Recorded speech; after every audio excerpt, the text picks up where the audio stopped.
Raças, povos, línguas, culturas se fundem e surge algo novo. É necessário dar nome ou nomes ao recém-nascido. O que é novo precisa ganhar um significado. A miscigenação do português com os índios e, mais tarde, com os negros, modifica a cultura e a língua de um povo. Novas maneiras de pensar, de agir, de sentir, de se comportar. Uma nova nação. O português transforma-se em brasileiro. A cultura agrega tantas facetas de uma sociedade que acaba por dividir-se em dois saberes, o senso comum e o artístico intelectual. Este, muitas vezes chamado de saber erudito, saber superior, o saber de quem sabe mais. Mas, ao se falar em cultura, quem sabe mais? Costuma-se confundir cultura com conhecimento ou com informação. Atribui-se comumente a palavra cultura ao ato deliberado de alimentar um saber mais requintado, como acontece ao assistir-se a uma peça de teatro, a um filme, ao ouvir-se um concerto, ao ler-se um livro, ao visitar-se uma exposição, etc. Diz-se que a pessoa ficou mais culta. Pode ser. Mas o que ela fez, na verdade, foi buscar informação para adquirir mais conhecimento. Um ato voluntário, desejado. Vai-se adquirindo cultura involuntariamente, imperceptivelmente, no dia a dia, quando tantas e tantas mudanças vão ocorrendo e, de repente, não reconhecemos o lugar onde sempre moramos. É um processo que ocorre quase por osmose, ou completamente, mas é assim que se adquire cultura de fato. O mais interessante são os choques que há tanto entre sociedades de culturas diferentes quanto dentro da mesma comunidade cultural. Entre continentes, países, regiões, cidades diferentes, é comum haver choques que vão diminuindo conforme vai se diminuindo a distância. Será? Mas o curioso é o choque existente entre gerações, entre tempos diferentes. Falando sobre o léxico de uma cultura, quando a autora Nelise Carvalho diz que no interior de uma língua alguém pode se sentir estrangeiro, é interessante ressaltar como alguém de 2 gerações atrás pode sentir-se extremamente só, estrangeiro mesmo, ao ouvir uma conversa entre 2 conterrâneos seus, vizinhos seus, e não entender nada. Há novas gírias, novas expressões foram criadas. Os tempos mudaram. Pois o contrário também acontece. 2 indivíduos totalmente inseridos na mesma comunidade cultural, compartilhando da mesma língua, às vezes nem necessitam desta para se comunicar, para se expressar e, mais importante, para se entender. Língua e cultura formam uma via de mão dupla. A língua expressa a cultura de um povo e, sozinha, ela não tem utilidade. Perde todo o sentido, literalmente. Por sua vez, a cultura, sem a língua para transmiti-la, não pode ser informada, expressada. Uma precisa da outra. É uma relação onde não pode haver separação. Essa união é adquirida no cotidiano de uma sociedade. Não há fórmulas, não há regras. Por isso mesmo, com o passar do tempo, vão se criando novas expressões e até novas palavras, neologismos, de acordo com a necessidade daquela sociedade. A sua cultura evolui e, junto com ela, inevitavelmente, inseparavelmente, a sua língua. De repente, há uma nova realidade, com novos valores, novos significados, exigindo uma nova adaptação. A língua transmite a vida cultural de uma comunidade. Essa é a sua grande importância.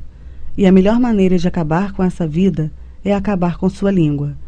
Por isso é comum ouvirmos dizer hoje em dia, cada vez mais, que os Estados Unidos estão dominando o mundo. Claro, o inglês está se tornando o idioma universal. A língua não se serve apenas do vocabulário para transmitir mensagens. Ela também pode servir-se de gestos, mímicas, fonemas, sons, etc. Mas são as palavras que melhor traduzem a cultura de um povo, de uma nação, de uma tribo. São as palavras que informam o comportamento, o dia a dia de determinada comunidade, pois é por intermédio do vocabulário que a comunicação se faz mais clara.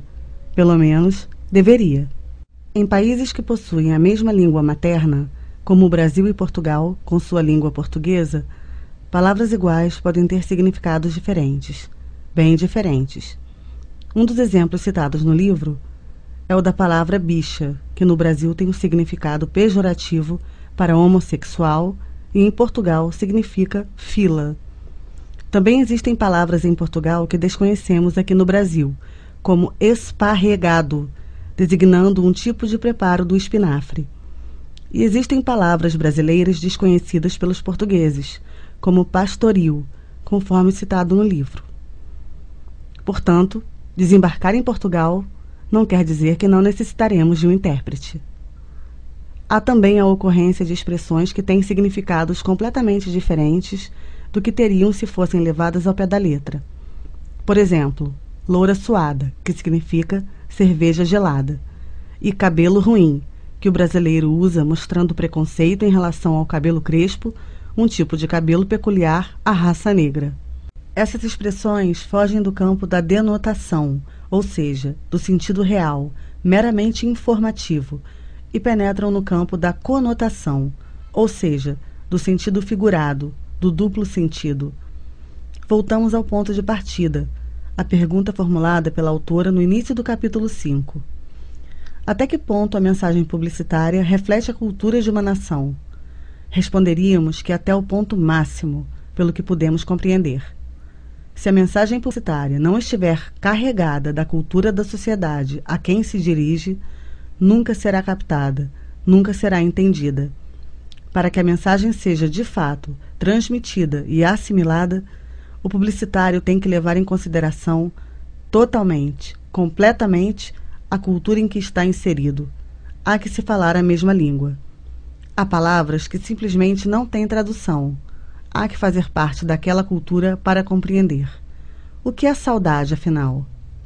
Como podemos constatar e concluir, a diversidade cultural no mundo é imensa, mesmo se dentro da mesma comunidade, e proporciona riqueza de espírito, riqueza de conhecimento. Portanto, como dividir a cultura em saberes? Como saber quem é mais culto? Não há superior ou inferior. Há diversidade, há diferenças culturais. Quem sabe mais? O português ou o brasileiro? O índio ou o negro? O publicitário, é claro.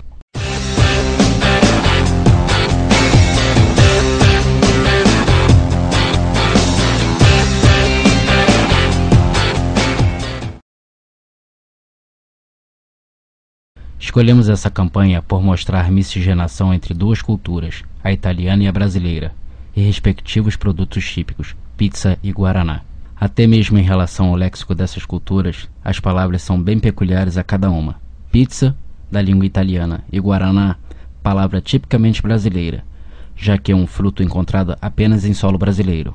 A palavra guaraná tem origem indígena. Eu não vejo a hora de te cortar e ver mais uma vez, saborear meia mozzarella, meia leite ou calabresa, romana, 4 queijos, marguerita e portuguesa. Como é bom te ver, você chegou na hora H. Adoro pizza com guaraná. Nike. A escolha desta campanha mostra que, apesar das diferenças, de não se falar a mesma língua, apesar do silêncio, enfim, é possível haver entendimento entre as pessoas.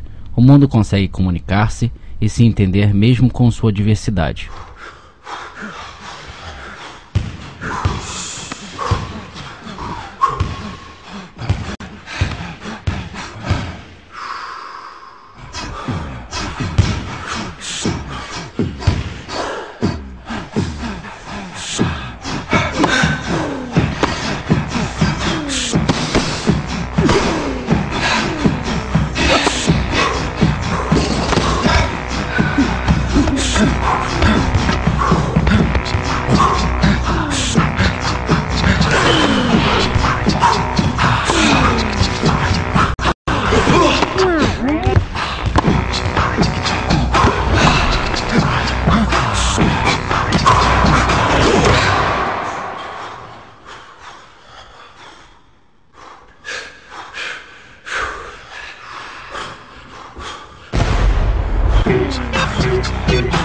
Twix, caramelo. Esta campanha foi escolhida para ressaltar a passagem do capítulo 5, quando a autora fala sobre sentir-se estrangeiro no interior de uma língua.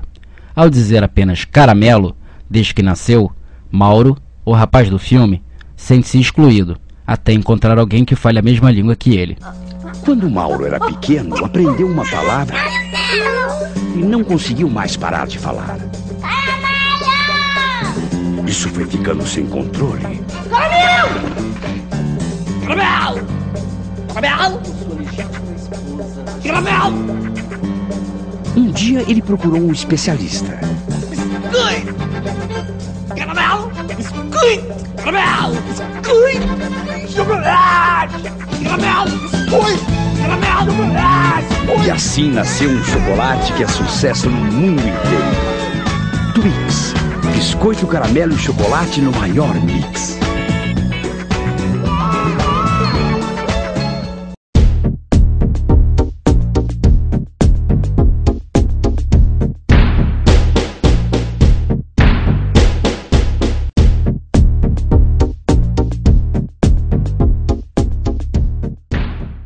Oi, professora Nina, aqui é o Bozo, lembra de mim?